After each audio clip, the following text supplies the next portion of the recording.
Olá! Sabe aquela piada, que nem é bem piada, de que o pessoal tem mais medo de falar em público do que de morrer? Pode parecer meio doido, mas a ansiedade é bem real. Eu lembrei agora daquela história do Dr. Curtis, que ele literalmente fugiu de um jantar só pra não ter que, sei lá, falar umas palavrinhas. Essa ansiedade é, nossa, muito comum. E é por isso que o material de hoje é tão relevante, né? A gente vai mergulhar a fundo aqui nos insights do livro Como Falar em Público e Encantar as Pessoas, do Dale Carnegie e Associados. É basicamente um guia prático para tentar dominar essa arte aí. Isso mesmo. A nossa missão aqui é tirar o suco, sabe? Os nuggets, como dizem, de conhecimento prático desse livro.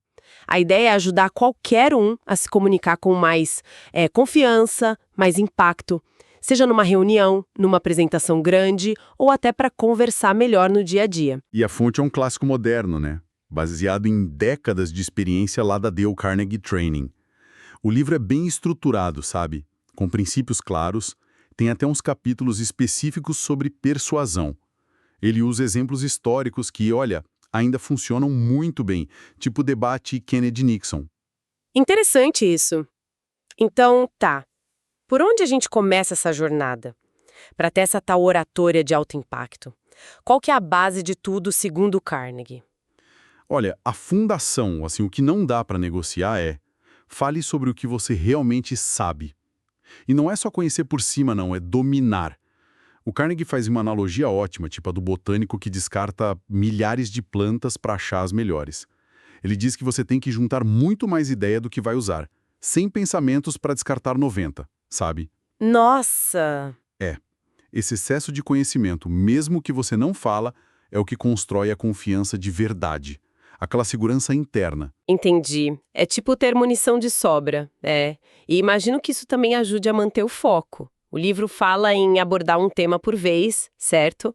Como aqueles exemplos de começar falando que os oceanos estão morrendo ou descrevendo a pesca da truta arco-íris, em vez de títulos genéricos.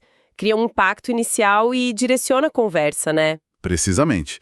E um ponto ligado a isso é evitar o excesso de eu, sabe? Fica falando eu acho, eu fiz, o foco tem que ser na ideia. Como dizem, né? Mentes brilhantes discutem ideias. Outro erro comum que o livro aponta é tentar inchar a apresentação. Colocar um monte de coisa irrelevante só por medo de faltar assunto. Ah, sim. O medo do silêncio. Exato. A meta é usar o tempo de forma eficiente. Talvez até deixar a plateia querendo um pouquinho mais, sabe? Uma dica prática que ele dá é começar a pensar no tema uns 10, 15 dias antes. Anotar as primeiras ideias, sem filtro, por uns 20 minutos. E quando o desafio é o contrário? Selecionar o material. Tipo, se for sobre a vida pessoal, a gente tem história demais. Se for um tema novo, dá aquela tentação de pesquisar tudo. O livro sugere focar num aspecto só e trazer uma perspectiva autêntica, mesmo que seja, sei lá, de um estudante animado do assunto. Usar exemplos pessoais para ilustrar, nada de decorar palavra por palavra, mas ensaiar para internalizar o fluxo. Isso. E aí a gente conecta direto com o grande monstro, né? O medo do palco, que é quase universal. O livro usa uma analogia forte, aquela dos dois filhos de um pai alcoólatra. Um virou alcoólatra também, o outro um sucesso. Mas os dois disseram, foi por causa do meu pai.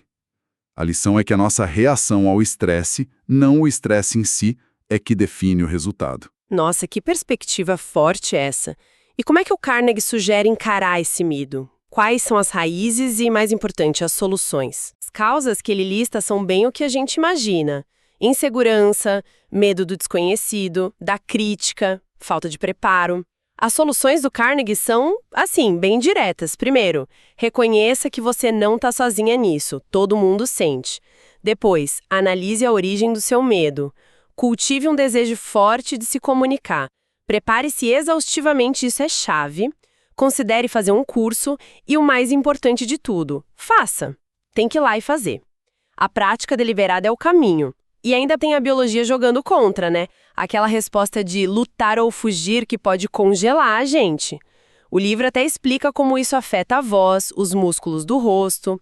Mas o ponto interessante é que ele diz que até os super experientes sentem nervosismo. Eles só aprendem a usar essa energia a favor. Exato. E tem histórias ótimas no livro para inspirar, como a daquele executivo da Filadélfia que morria de medo e virou um palestrante super ativo depois do curso. Ou o próprio Dr. Carnegie. Corsi, que superou aquele pânico inicial, mostra que é uma habilidade que dá para desenvolver, sim.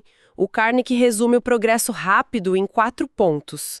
Um desejo intenso e persistente, conhecimento profundo do assunto, agir com confiança. Ele até cita o William James. A ação parece seguir o sentimento, mas na verdade ação e sentimento andam juntos. E ao regular a ação, podemos regular o sentimento. Agir com confiança mesmo sem sentir no início. Interessante isso. E se o medo volta no meio da fala? Acontece, né? Acontece. A orientação é: não se critique na hora, confie na sua preparação, é como um piloto automático e foque em melhorar um aspecto por vez, não tudo de uma vez. O livro também alerta muito contra o desânimo, chama de a ferramenta mais perigosa que existe, tipo a fábula da cunha do diabo, e sugere adotar a atitude do W. Clement Stone, que dizia: excelente, para qualquer reverso. Falhar é só um desvio, não o fim da linha. Ok, superamos o medo ou pelo menos aprendemos a lidar com ele. Como é que a gente cria a conexão e apresenta bem? O livro fala muito em conheça-se a ti mesmo. O que isso quer dizer na prática da oratória? Quer dizer que a autenticidade é crucial. O Dale Carnegie e o Earl Nightingale, por exemplo, eram comunicadores brilhantes, mas com estilos totalmente diferentes. Um era tipo vizinho, gente boa, acessível, o outro tinha aquela voz profunda, mais reflexiva. A chave é você entender o seu próprio estilo. Você é mais reservada ou extrovertida? Mais analítica ou contadora de histórias? E aí desenvolver uma voz única. Pode até se inspirar em outros, claro, mas não copiar. E cuidado com a autopercepção distorcida, sabe? Às vezes a gente se acha ótimo e fala demais, que nem o Bill Clinton naquele discurso de 88, ou o medo deixa a gente todo rígido. Tem que lembrar, oradores são formados, não nascem prontos. E essa formação inclui adaptar a mensagem para quem está ouvindo, né? Aquele exemplo do Russell Conwell com a palestra Acres de Diamantes é incrível. Ele deu a mesma palestra milhares de vezes, mas sempre personalizava. Pesquisava sobre a cidade, conversava com o pessoal antes. Isso deve criar uma ponte imediata com a plateia. Totalmente. E a conexão vai além das palavras, né? O contato visual é vital. Faz cada pessoa se sentir incluída na conversa. O jeito de usar as anotações, discretamente, só como um guia. A aparência, estar bem apresentada e até a entrada no palco. Entrar com confiança, boa postura, agradecer quem te apresentou, fazer aquela pausa estratégica antes de começar. Tudo isso comunica muito antes da primeira palavra. E na entrega mesmo, no delivery, o livro fala de técnicas como dar ênfase em palavras-chave, variar o ritmo da fala. Tem uma frase do Carnegie que me marcou. Profundidade da convicção conta mais do que a grandeza da lógica, e entusiasmo vale mais que conhecimento. Forte, né? Muito forte. E isso leva a gente direto para o poder das histórias e do humor. O livro argumenta que são essenciais, não são só um extra. Ele contrasta um brinde super formal e financeiro com uma história engraçada sobre o apelido do cara que estava se aposentando. A audiência precisa de narrativas, não só de dados e fatos. O livro até detalha 3 elementos-chave para uma apresentação impactante. Primeiro, conteúdo, a informação, que é a base.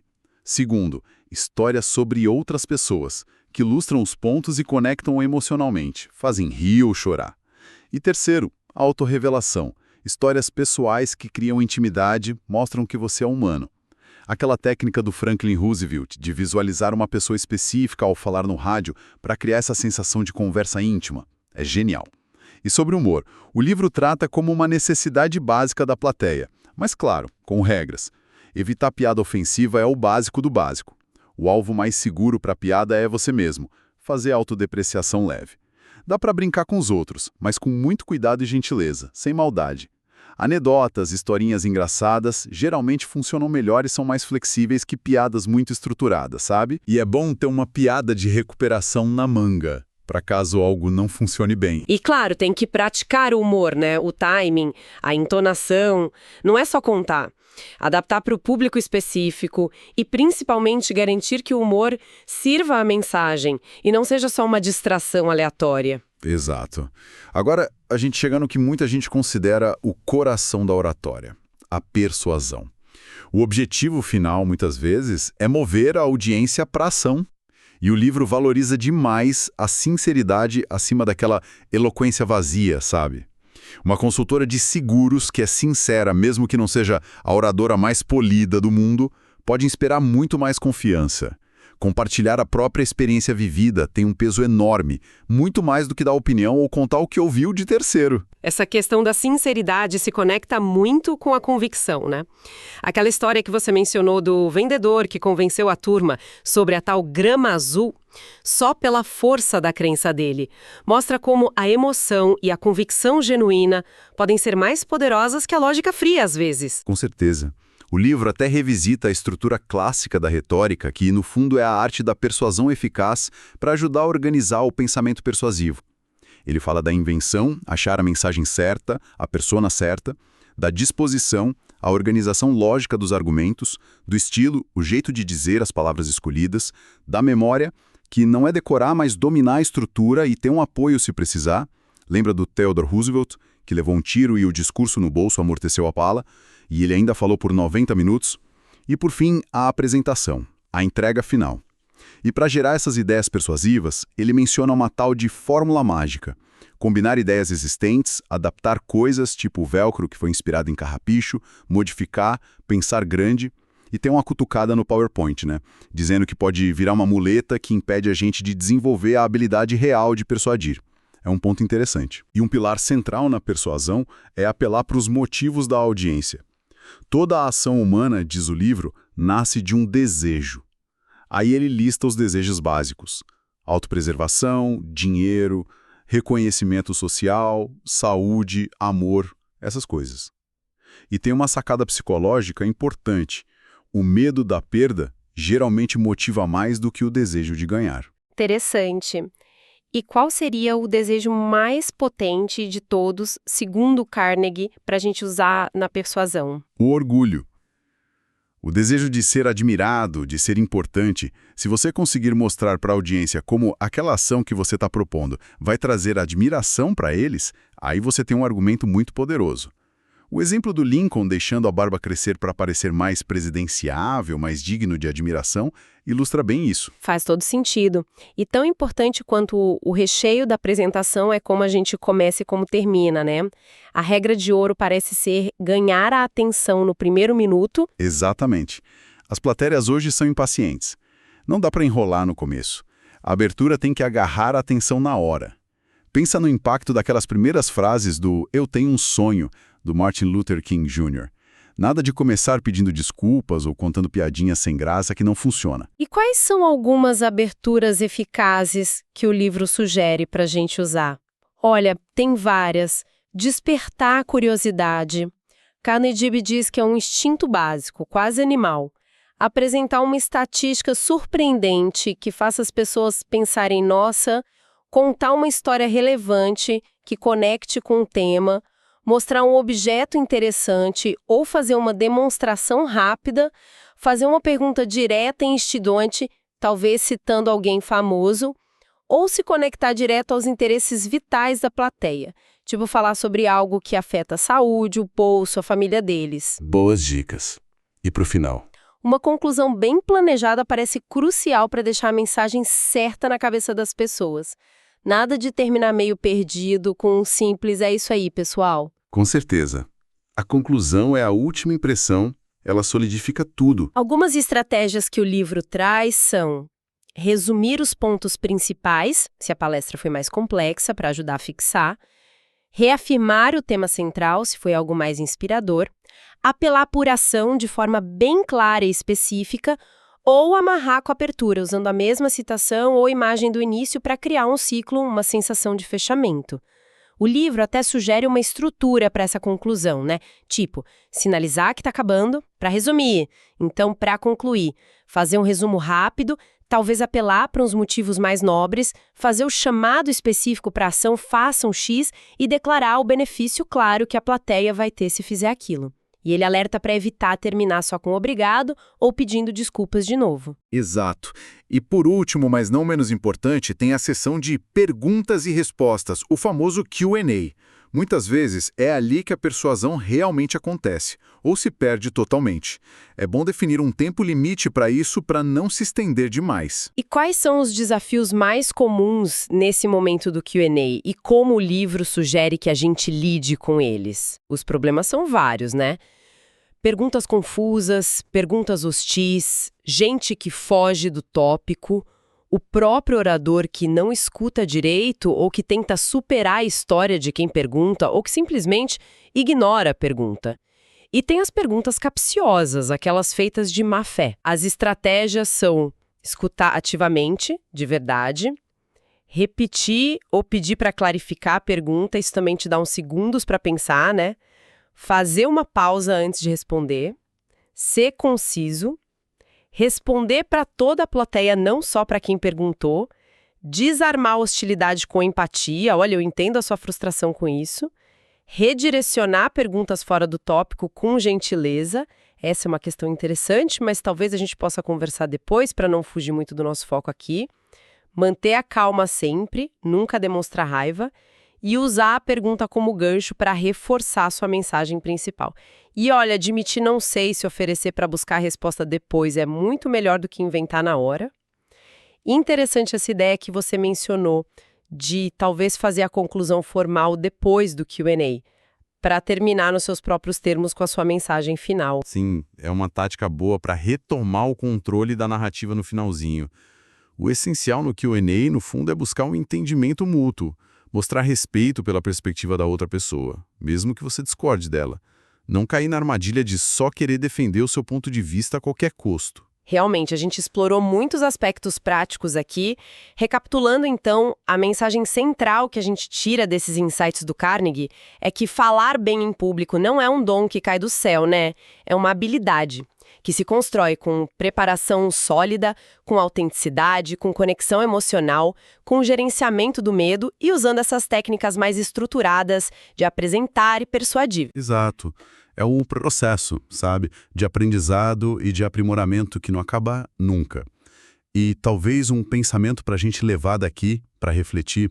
O Carnegie escreveu isso numa era pré-internet, pré-IA. Hoje, a gente tem ferramenta como teleprompter inteligente, tem até inteligência artificial que gera rascunho de discurso. Como ficam esses princípios dele de sinceridade, de conexão humana genuína? Será que eles se tornam menos importantes ou, pelo contrário, ainda mais cruciais como um diferencial humano nesse mundo tecnológico? Ótima questão para a gente pensar a respeito. E para quem nos acompanhou até aqui, fica o convite. Escolha uma ideia, uma técnica que mais te chamou a atenção hoje. Pode ser sobre a preparação, sobre lidar com o medo, contar histórias, a abertura, o fechamento, o Q&A. E pense em como você poderia experimentar isso na sua próxima oportunidade de comunicação, por menor que ela seja. Que tal?